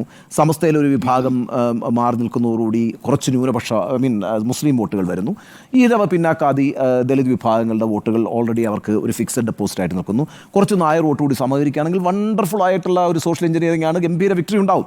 പക്ഷേ ഇത് ഫിക്സഡ് ഡെപ്പോസിറ്റ് ആണ് വിചാരിക്കുന്നിടത്ത് ഈ അപകടം നിൽക്കുന്നത്. അവിടെയാണ് ഒരു എന്താ പറയുക, അതിലേക്കാണ് ഒരു ഇൻറോഡ് BJP ഉണ്ടാക്കിയിരിക്കുന്നത്. ഇനി വെള്ളാപ്പള്ളി നടേശൻ വിചാരിച്ചാലും അത് തടയാൻ കഴിയില്ല. അതുകൊണ്ട് വെള്ളാപ്പള്ളി നടേശൻ്റെ നിയന്ത്രണത്തിലല്ല, വെള്ളാപ്പള്ളി നടേശനെതിരായിട്ടുള്ള കേസുകൾ ഇപ്പോൾ നേരത്തെ സ്മൃതി പറഞ്ഞു പലതരത്തിലുള്ള കേസുകളുണ്ട്. ആ കേസുകളിൻ്റെ മേലിൽ അടയിരുന്നിട്ട് അല്ലെങ്കിൽ ഇന്ന് നാളെ മുതൽ ഇനി വെള്ളാപ്പള്ളി നടേശനെതിരായിട്ടുള്ള കേസുകൾ വളരെ ഊർജിതമായി അന്വേഷിച്ച് കളയാമെന്നൊന്നും വിചാരിച്ചാൽ അവസാനിപ്പിക്കാവുന്ന പ്രശ്നമല്ല. അത്തരത്തിലൊരു ഫൈറ്റ് കൊണ്ടല്ല ഈ പ്രശ്നത്തെ മറികടക്കുന്നത്. ഇത് വേറൊരു സാമൂഹിക യാഥാർത്ഥ്യമാണ്. ആ സാമൂഹിക യാഥാർത്ഥ്യം രണ്ട് തരത്തിലാണ്. ഒന്ന് ആശയപരമായി സംഭവിച്ചിരിക്കുന്നു, രണ്ട് ആശയപരമായി സംഭവിക്കുന്നതിന് വെള്ളാപ്പള്ളിക്ക് നല്ല പങ്കുണ്ടല്ലോ. അല്ല, വെള്ളാപ്പള്ളിയുടെ പങ്കിനേക്കാൾ കൂടുതൽ സ്മൃതി നമ്മൾ മനസ്സിലാക്കേണ്ടത് സമത്വ മുന്നേറ്റ യാത്ര കാസർഗോഡ് നിന്ന് ആരംഭിച്ച് തിരുവനന്തപുരത്ത് 2015 അവസാനിപ്പിക്കുമ്പോഴേ ഈ സമത്വ മുന്നേറ്റ യാത്രയുടെ യഥാർത്ഥ സംഘാടകർ ശാഖായോഗങ്ങളൊന്നുമല്ല, SNDP യോഗമൊന്നുമല്ല. അവരങ്ങനെ വിചാരിച്ചാൽ അത്ര വലിയ ഒരു പരിപാടി സംഘടിപ്പിക്കാനുള്ള അങ്ങനെയൊന്നും പറ്റുന്ന നെറ്റ്വർക്കിംഗ് അവർക്കില്ല. അത് RSS നടത്തിയൊരു പരിപാടിയാണ്. അതിഗംഭീരമായി RSS അതിൽ ഇടപെട്ടുകൊണ്ട് കാസർഗോഡ് മുതൽ തിരുവനന്തപുരം വരെ അവരുടേതായ ഒരു നെറ്റ്വർക്കിംഗ് ഈ ശാഖായോഗങ്ങളിലെ ആളുകളുമായി ബന്ധപ്പെട്ട് നടത്തിക്കൊണ്ടിരുന്നു. പക്ഷേ അതൊന്നും വലിയ വിജയം കണ്ടില്ലെന്നുള്ളതാണല്ലോ 2016 അവരുടെ 4% വോട്ടെന്ന് പറയുന്നത്. എന്നാൽ ശബരിമല വിഷയം വരുന്നു. ശബരിമല വിഷയം അതിന് പിന്നീട് വരുമ്പോൾ ആ ബന്ധത്തിലൂടെ ഈ ആശയങ്ങൾ വളരെ പെട്ടെന്ന് സംക്രമിപ്പിക്കാൻ RSSന് കഴിഞ്ഞു. അതിൻ്റെ കൂടെയാണ് അപ്പോൾ സ്വാഭാവികമായിട്ടും ഇവരെന്ന് പറയുന്നത് ഇവർ ന്യൂനപക്ഷങ്ങൾക്ക് വേണ്ടി മാത്രം നിൽക്കുന്നൊരു പാർട്ടിയാണ്. ന്യൂനപക്ഷങ്ങളെ പീഡിപ്പിക്കുക എന്നുള്ളതാണ് ഇവരുടെ ഒരു പരിപാടി. ന്യൂനപക്ഷങ്ങൾ ധാരാളമായിട്ട് എല്ലാം നേടിക്കൊണ്ട് പോയിക്കൊണ്ടിരിക്കുകയാണ്, നമ്മളുടെ അവകാശങ്ങളെല്ലാം നഷ്ടപ്പെട്ടുകൊണ്ടിരിക്കുകയാണ്. ഇങ്ങനെ ഒരു ചർച്ച എല്ലാ ശാഖായോഗങ്ങളും, ശാഖ എന്ന് ഞാൻ പറഞ്ഞ SNDPയുടെ ശാഖയാണ്, ആ ശാഖകളിലൊക്കെ പടർത്തിക്കൊണ്ടുവരാനും അതിന് താമസം വിനാ തന്നെ വലിയ രീതിയിലുള്ള രാഷ്ട്രീയ നേട്ടമുണ്ടാക്കാനും കഴിഞ്ഞു എന്നുള്ളതാണ്. ഇനി ശ്രദ്ധിക്കേണ്ട വളരെ പ്രധാനപ്പെട്ട കാര്യം, അത് വെള്ളാപ്പള്ളി നടേശനും തുഷാർ വെള്ളാപ്പള്ളിയും പഠിച്ചു വെക്കേണ്ട ഒരു കാര്യം കൂടി പറഞ്ഞേക്കാം. അതായത് NSS കേരളത്തിൽ BJPക്ക് അനുകൂലമായ നിലപാടെടുത്തിട്ടില്ല. NSS എപ്പോഴും BJPയെ പ്രതിരോധിക്കുക ചെയ്തിട്ടില്ല ഇതുവരെ. എന്തുകൊണ്ടത് NSSന് അറിയാന്നേ. ഈ NSSനാണല്ലോ കുറച്ചുകൂടി എളുപ്പത്തിൽ ഈ പറയുന്ന ഒരു എന്താ പറയുക സ്വത്വ ഹിന്ദു എന്ന് പറയുന്നതിനോട് കൂടുതൽ എളുപ്പത്തിൽ ഐഡൻറ്റിഫൈ ആവുന്ന ഒരു സംഘടന നായർ സംഘടനയാണ്. അവർക്കറിയാം അവരിലേക്കാണ് BJP നുഴഞ്ഞു കയറുന്നെങ്കിൽ ഒരു കാലത്ത് അവർക്ക് BJPയുടെ ആധിപത്യത്തിലേക്ക് ആ സംഘടന പോകും. അങ്ങനെ പോയ ചരിത്രമാണ് BJP എല്ലായിടത്തും. BJP എവിടെയൊക്കെ ഇടപെട്ടിട്ടുണ്ടോ അവിടെയൊക്കെ, അല്ലെങ്കിൽ സംഘപരിവാർ സംഘടനകൾ എവിടെയൊക്കെ ഇത്തരത്തിലുള്ള ഇൻട്രോഡ്സ് ഉണ്ടാക്കിയിട്ടുണ്ടോ അതൊക്കെ പിന്നീട് പിടിച്ചിറക്കിയ ചരിത്രം അവർക്കുള്ളത്. അവർക്ക് മാറ്റാൻ അറിയാം, അതിനെ വിഴുങ്ങാൻ അറിയാൻ അതിനുള്ള മെക്കാനിസം ഉണ്ട് അവർക്ക്. അപ്പോൾ എന്താ പറ്റുക എന്ന് വെച്ചാൽ ഈ പറയുന്ന BDJSനെ വളർത്തിക്കളയാന്ന് വിചാരിച്ചിട്ടല്ല BJPയുടെ ഈ പാർട്ടി ഉണ്ടാക്കിയിരിക്കുന്നത്. അത് BJPയുടെ തന്നെ ദേശീയ നേതൃത്വം പിന്നെ ഈ പറയുന്ന വെള്ളാപ്പള്ളി നടേശനുമായും തുഷാർ വെള്ളാപ്പള്ളിയുമായിട്ടും ഒക്കെ ബന്ധപ്പെട്ടുകൊണ്ട് അവരെ സമ്മർദ്ദത്തിലാക്കി രൂപീകരിച്ചൊരു പാർട്ടിയാണ്. SNDPക്ക് ഒരു പാർട്ടിയുടെ ആവശ്യമില്ലാന്ന് SNDP 90-കളിൽ തന്നെ തീരുമാനിച്ചതാണ്. അത് ഒരു പാർട്ടിയില്ലാതെ നിൽക്കുന്നതിൻ്റെ ഗുണഭോക്താക്കൾ കൂടിയായിരുന്നു SNDP എന്ന് ആലോചിക്കണം. കാരണം വെച്ചാൽ തരാതരം പോലെ പിന്തുണയ്ക്കാമല്ലോ. അധികാരത്തിലേക്ക് ഇപ്പോൾ ഉമ്മൻചാണ്ടിയാണ് ഏറ്റവും നല്ല മുഖ്യമന്ത്രി എന്ന് പറയും. ആ സമയത്ത് പിണറായി വിജയൻ പാർട്ടി സെക്രട്ടറി ആണെങ്കിലും വെള്ളാപ്പള്ളി പറയത്തില്ല പിണറായി കറക്റ്റായിട്ടുള്ളൊരു നേതാവാണെന്ന് പറയില്ല. പിണറായി മുഖ്യമന്ത്രിയാകുമ്പോൾ കേരളത്തിലെ ഏറ്റവും വലിയ മുഖ്യമന്ത്രിയാണ് പിണറായി എന്ന് പറയും. അടുത്ത തവണ പിണറായിക്ക് പിന്നെ വീണ്ടും സീറ്റ് കിട്ടുമെന്ന് പറയും. ഇനിയിപ്പോൾ VS അച്യുതാനന്ദൻ തനിക്കെതിരെ മൈക്രോ ഫിനാൻസിൻ്റെ ഒക്കെ പേരിൽ കേസെടുത്തിട്ടുണ്ട് എങ്കിലും VS അച്യുതാനന്ദനാണ് അധികാരത്തിലിരിക്കുന്നത്, VS ഗംഭീരാണെന്ന് പറയും. ആ രീതിയിൽ തരാതരം പോലെ നിലപാടെടുത്തുകൊണ്ടാണെന്നേ ഈ പറയുന്ന SNDP നിന്നിട്ടുള്ള അതിൻ്റെ ഗുണഭോക്താക്കളും അതുകൊണ്ട് പിടിച്ച് വിട്ടാവുന്ന കാര്യങ്ങളൊക്കെ കിട്ടും. ഇപ്പോഴും നവോത്ഥാന സമിതിയുടെ അധ്യക്ഷൻ തന്നെയാണല്ലോ അല്ലേ വെള്ളാപ്പള്ളി നടേശൻ. NSSും ഇങ്ങനെ തന്നെയാണ്. NSSും ഈ പറയുന്ന ഭൂരിഭാഗം സന്ദർഭങ്ങളിലും അവരെപ്പോഴും പിന്നെ ഐക്യമുന്നണിക്കൊപ്പമാണ് UDFനൊപ്പമാണ് നിലനിന്നിട്ടുള്ളതെന്നുള്ളത് യാഥാർത്ഥ്യമാണ്. എങ്കിലും അവരവരുടെ അവകാശങ്ങൾ ഇടതുപക്ഷ സർക്കാരിൽ നിന്ന് പിടിച്ചു വാങ്ങുന്നതിൽ ഒരു വീഴ്ചയും വരുത്തിയിട്ടുള്ള സംഘടനയല്ല. പക്ഷേ ബുദ്ധിപരമായിട്ട് NSS ചെയ്തിട്ടുള്ള കാര്യം BJPക്ക് അങ്ങോട്ടൊരു ഇൻറോഡ് ഉണ്ടാക്കാൻ അനുവദിച്ചിട്ടേ ഇല്ല എന്നുള്ളതാണ്. BJP നേതാക്കൾക്കൊന്നും പെരുന്നേൽ NSS ആസ്ഥാനത്ത് കയറി ഇറങ്ങാൻ കഴിയില്ല. കാരണം അത് ഭാവിയിൽ അവരെ അപകടപ്പെടുത്തുമെന്നും നല്ല ബോധ്യമുണ്ട്. ഇവിടെ BDJS എന്ന് പറയുന്ന സംഘടന ഉണ്ടാക്കി കഴിഞ്ഞിട്ട് ആ സംഘടനയിലൂടെയുള്ള നുഴഞ്ഞുകയറ്റത്തിലൂടെ ശാഖായോഗങ്ങളിലേക്ക് ആ ആശയം, ഹിന്ദുത്വ ആശയം പ്രചരിപ്പിക്കുമ്പോൾ ശ്രദ്ധിക്കേണ്ട ഒരു കാര്യം, BDJS അല്ല യഥാർത്ഥത്തിൽ BJPയുടെ ലക്ഷ്യം. BDJSനെ വളർത്തുക എന്നുള്ളത് BJPയുടെ ആവശ്യവുമല്ല, മറിച്ച് SNDP എന്ന് പറയുന്ന സംഘടനയെ പിടിക്കുക എന്നുള്ളത് തന്നെയാണ്. അതൊരു ഭാവി പ്രോജക്റ്റാണ്, അതൊരു ലോങ് ടേം പ്രോജക്റ്റാണ്. ഇപ്പോൾ BDJS ആണെങ്കിൽ എപ്പോഴും ദീർഘകാല പദ്ധതികൾ വെച്ച് RSS പ്രവർത്തിക്കാന്നേ. 1925 RSS എന്ന് പറയുന്ന സംഘടന ഉണ്ടാകുമ്പോൾ 2025 ഈ പറയുന്ന BJP അതിശക്തമായ നാഷണൽ പാർട്ടിയാണ്, അത് ഭരിച്ചുകൊണ്ടിരിക്കുകയാണ്. ഇപ്പോൾ കഴിഞ്ഞ തെരഞ്ഞെടുപ്പിൽ ജനം മറിച്ചൊരു വിധി എഴുതിയതുകൊണ്ടാണ്. ഇല്ലെങ്കിൽ ഈ പറയുന്ന എന്തൊരു തകർച്ചയായിരിക്കും ഇന്ത്യയിലെ മറ്റ് രാഷ്ട്രീയ പാർട്ടികൾക്കൊക്കെ. അപ്പോൾ ആ അർത്ഥത്തിൽ വലിയ ലോങ് ടേം പ്രോജക്റ്റാണ് ഈ പറയുന്ന SNDP പിടിക്കുക എന്നുള്ളത്. അതുകൊണ്ട് ഈ വെള്ളാപ്പള്ളി നടേശനെ സംബന്ധിച്ചിടത്തോളം, തുഷാർ വെള്ളാപ്പള്ളിയെ സംബന്ധിച്ചിടത്തോളം കുറേയൊക്കെ നിയന്ത്രണം കയ്യിൽ നിന്ന് SNDPയുടെ നേതൃത്വത്തിൽ ഇരിക്കുന്നു എന്ന് പറയുമ്പോൾ തന്നെ ശാഖകളിൽ അവരുടെ ആശയങ്ങൾക്ക് അല്ലെങ്കിൽ അവരുടെ നിയന്ത്രണങ്ങൾക്ക് ഒരു തിരിച്ചടി ഉണ്ടായിക്കൊണ്ടിരിക്കുന്നു എന്ന യാഥാർത്ഥ്യം കൂടി ഉണ്ട്. അതാണ് ഈ പറഞ്ഞത്. അതുകൊണ്ടാണ് ഈ പറഞ്ഞത് CPM അത് വളരെ ഗൗരവത്തോടെ എടുക്കണം എന്നുള്ളത്. ഗൗരവത്തോടെ എടുക്കേണ്ടതുണ്ട്. പക്ഷേ പ്രായോഗികമായ രീതിയിലേക്കാണോ ഈ തിരുത്തൽ നടപടി പോകുന്നത് എന്നുള്ളതാണ് സംശയിക്കുന്നത്. അല്ല, പ്രായോഗികമെന്ന് പറയുമ്പോഴത്തേക്കും ഇത് ഇനിയിപ്പോൾ ഇതൊരു അല്ല ഉണ്ണി സാർ, ഒറ്റ സംശയം. നമുക്ക് ബ്രേക്ക് കഴിഞ്ഞ് വന്നാലോ? അല്ല, ഇപ്പൊ പറഞ്ഞത് അവസാനിപ്പിക്കാം, അടുത്ത വിഷയമുണ്ടല്ലോ. BJPക്ക് ആയിക്കൂടാ, CPM-നാകാം എന്ന രീതിയിലാണ്. അതായത് CPM ഇത് തിരിച്ചറിയുന്നു, CPM അതിൽ കറക്ഷനിലേക്ക് പോകുന്നു, BJP-യിലേക്ക് എത്തുന്നു. രണ്ട് ആശയമാണ്. അത് CPM നല്ലതാണ് അല്ലെങ്കിൽ BJP മോശമാണ്, അങ്ങനെ ഒരു ഇഞ്ചക്ഷനിലേക്ക് പോകേണ്ടതില്ല. മറ്റേ ആശയത്തോട് താല്പര്യമുണ്ടോ സുജി? ഞാൻ പറഞ്ഞത് SNDP-യിലെ ആളുകൾക്ക് അത് അവരുടെ ചോയ്സ് ആണ്. ആ ചോയ്സ് എന്ന് പറഞ്ഞാൽ നാച്ചുറൽ ചോയ്സ് ആണ്. എന്നുള്ളതാണോ നമ്മൾ ചർച്ച ചെയ്യുന്നത്? അല്ല, ഇവിടുത്തെ പ്രശ്നം എന്താ പറയുക സുജയ, ഇപ്പൊ ബ്രേക്ക് പോയി വരാൻ തോന്നുന്നു. അല്ല, ഇനിയിപ്പോൾ അവസാനം ബ്രേക്ക് എടുത്താൽ പോരെ, ഇനിയിപ്പോൾ 5 മിനിറ്റ് കൂടിയല്ലേ ഉള്ളൂ. നോക്കൂ, ഈ പറയുന്ന SNDP-യുടെ ഇപ്പോൾ വെള്ളാപ്പള്ളി നടേശൻ തന്നെ കൃത്യമായി പറഞ്ഞിട്ടുണ്ടല്ലോ, അത് മുമ്പും അദ്ദേഹം പറഞ്ഞുകൊണ്ടിരിക്കുന്ന കാര്യമാണ്. SNDP എന്ന് പറയുന്ന ഏതെങ്കിലും ഒരു പാർട്ടിയിൽ മാത്രം വിശ്വസിക്കുന്ന ആളുകളുടെ സംഘടനയല്ല. ആ സംഘടനയിലെ എല്ലാ പറയുന്ന പാർട്ടികളിൽ നിന്നുള്ള അംഗങ്ങളും SNDP-യുടെ ഭാഗമാണ് എന്ന് വെള്ളാപ്പള്ളി പറഞ്ഞിട്ട് ശരിയാണ്. അതിലൊരു നല്ല വിഭാഗം, ഞാനൊരു ഒരു കണക്ക് പറഞ്ഞാൽ ഒരു 60% ആളുകൾ CPM അല്ലെങ്കിൽ CPI അനുഭാവികളാണ്. കമ്മ്യൂണിസ്റ്റ് പ്രസ്ഥാനങ്ങളുമായിട്ടാണ് അവർ അനുഭവപ്പെട്ടിരിക്കുന്നത്. എന്തുകൊണ്ടാണ്? നവോത്ഥാന പ്രസ്ഥാനത്തിൻ്റെ ഭാഗമായിട്ട് തൊട്ടുകൂടായ്മയും തീണ്ടുകൂടായ്മയൊക്കെ അവസാനിപ്പിക്കാൻ കേരളത്തിന് കഴിഞ്ഞെങ്കിലും സാമ്പത്തികമായ പുരോഗതിയിലേക്ക്, ഈ പറയുന്ന കുടികിടപ്പ് അവകാശം മുതൽ, തൊഴിലിനുള്ള അവകാശം മുതൽ, കർഷകന് പൈസ കിട്ടുന്നത് മുതൽ, കൂലി കിട്ടുന്നത് മുതൽ, വിദ്യാഭ്യാസം കിട്ടുന്നത് പോലുള്ള അവകാശങ്ങൾക്ക് വേണ്ടി അവരോടൊപ്പം നിന്ന പ്രസ്ഥാനം എന്ന് പറയുന്നത് കേരളത്തിൽ കമ്മ്യൂണിസ്റ്റ് പ്രസ്ഥാനമാണ്. അതായത് നവോത്ഥാന പ്രസ്ഥാനങ്ങളുടെ യഥാർത്ഥ തുടർച്ച എന്ന് പറയുന്നത് കേരളത്തിൽ കമ്മ്യൂണിസ്റ്റ് പ്രസ്ഥാനങ്ങളാണ്. സ്വാഭാവികമായിട്ടും ആ പ്രസ്ഥാനങ്ങളുമായിട്ടാണ് ആ വിഭാഗങ്ങൾ ഐഡന്റിഫൈ ചെയ്തത്. മൂല്യങ്ങൾ ഇന്നത്തെ കമ്മ്യൂണിസ്റ്റ് പാർട്ടിയും ഇന്നത്തെ നേതാക്കളും പിന്തുടരുന്നില്ല എന്ന് തോന്നിയാൽ അതേ അണികൾക്ക് മാറി ചിന്തിക്കാം. അല്ല, ആ യഥാർത്ഥത്തിൽ പിണറായി വിജയൻ്റെയോ അല്ലെങ്കിൽ MV ഗോവിന്ദ മാസ്റ്ററിൻ്റെയോ അല്ലെങ്കിൽ ഏതെങ്കിലും CPM-ൻ്റെ നേതാക്കളുടെയോ ഒരു ജീവിതശൈലിയുമായി ബന്ധപ്പെട്ടല്ല ഈ ഷിഫ്റ്റ് വന്നിരിക്കുന്നത്. മറിച്ച് ആ ജീവിതശൈലിയും ഇപ്പോൾ കോൺഗ്രസ്സുകാരെ പിന്തുണയ്ക്കുന്ന വരില്ലേ, അവർക്ക് അവരെന്തിനാ കോൺഗ്രസ്സുകാരെ പിന്തുണയ്ക്കുന്നത്? അവരൊക്കെ പലതരത്തിലുള്ള കറപ്ഷൻസ് ആരോപണങ്ങളൊക്കെ എത്രയോ നേരിട്ടിട്ടുള്ള കോൺഗ്രസിനോടൊപ്പം ആളുകൾ നിൽക്കുന്നു. കറപ്ഷൻ ഇപ്പുറത്ത് നടക്കുന്ന ആളുകളോടും ഒപ്പം CPM-നോടൊപ്പം നിന്നിട്ടുണ്ട്. അങ്ങനെ ഏതെങ്കിലും തരത്തിലുള്ള ആഡംബര ജീവിതം നയിച്ചു അല്ലെങ്കിൽ അഴിമതി നടത്തി, ഈ രീതിയിലൊന്നും അല്ല ആ വിഭാഗം ഏതെങ്കിലും ആളുകളോട് ഐഡന്റിഫൈ ചെയ്യുന്നത്. ഇപ്പോൾ സംഭവിച്ചിരിക്കുന്ന കാര്യം എന്താണെന്ന് വെച്ചാൽ, ഈ പറയുന്ന ആ കാലഘട്ടമൊക്കെ കഴിഞ്ഞ് വർഗ്ഗപരമായൊരു വ്യത്യാസം വന്നു. സാമ്പത്തികമായി വലിയ ഉന്നമനം ആ വിഭാഗത്തിലുള്ള ആളുകൾക്ക്, ഒരു നല്ല ശതമാനം ആളുകൾക്ക് ഉണ്ടായിട്ടുണ്ട്.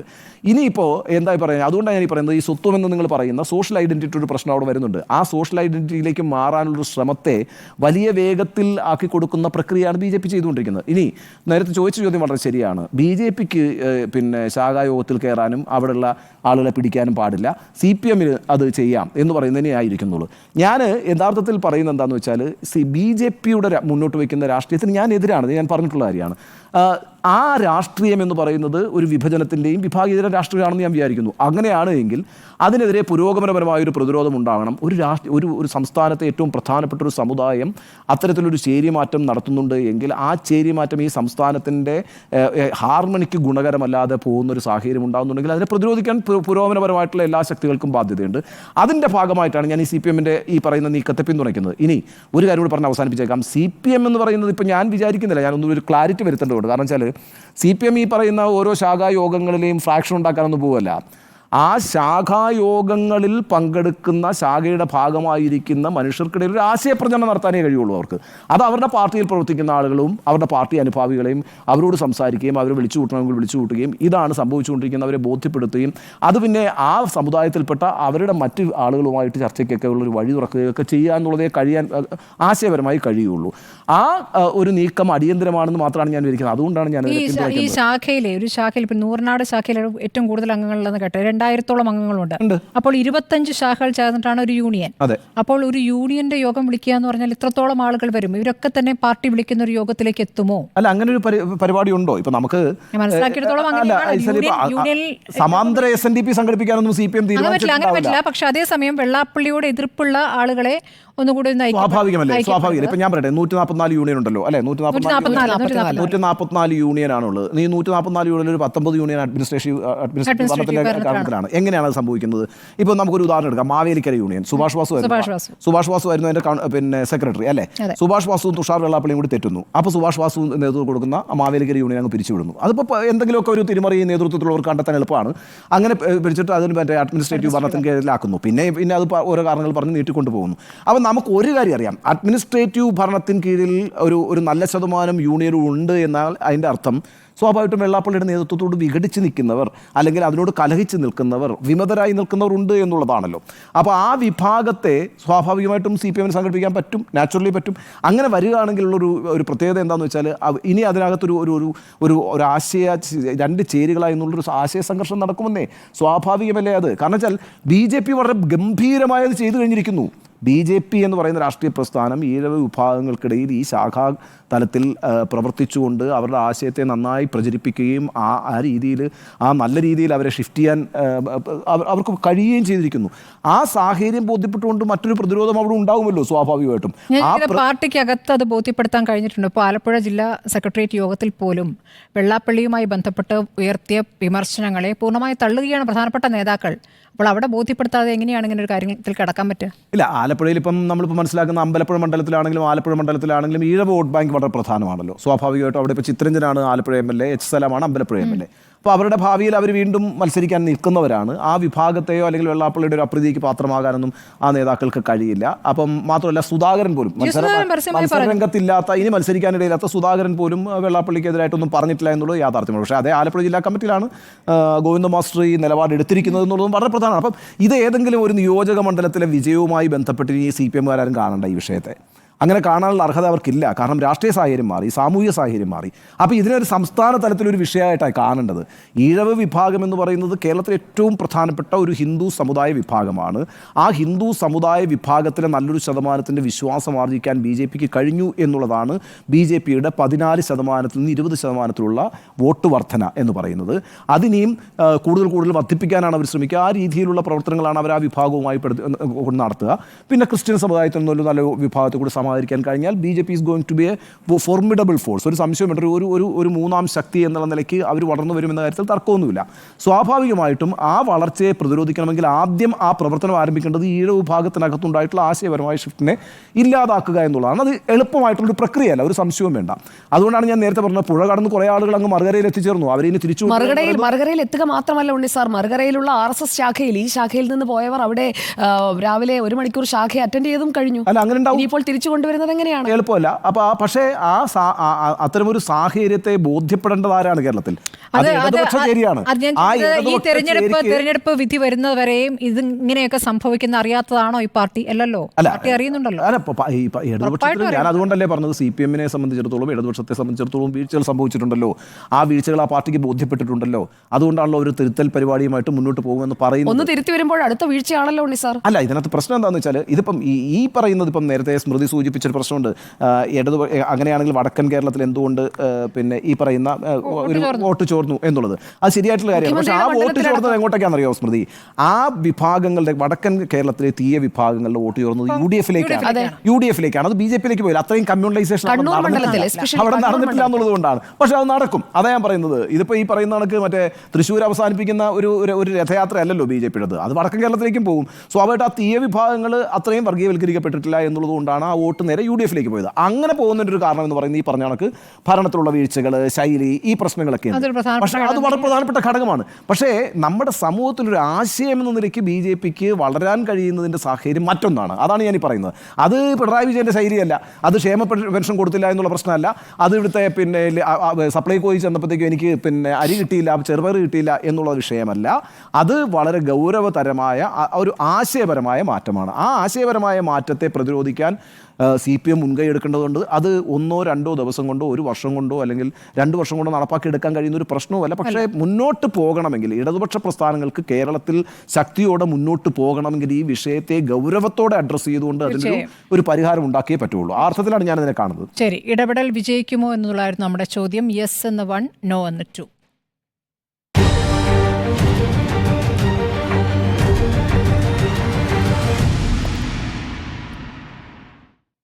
മീഡിയ എഡിറ്റേഴ്സിന് നാളെ. നമസ്കാരം. Good night.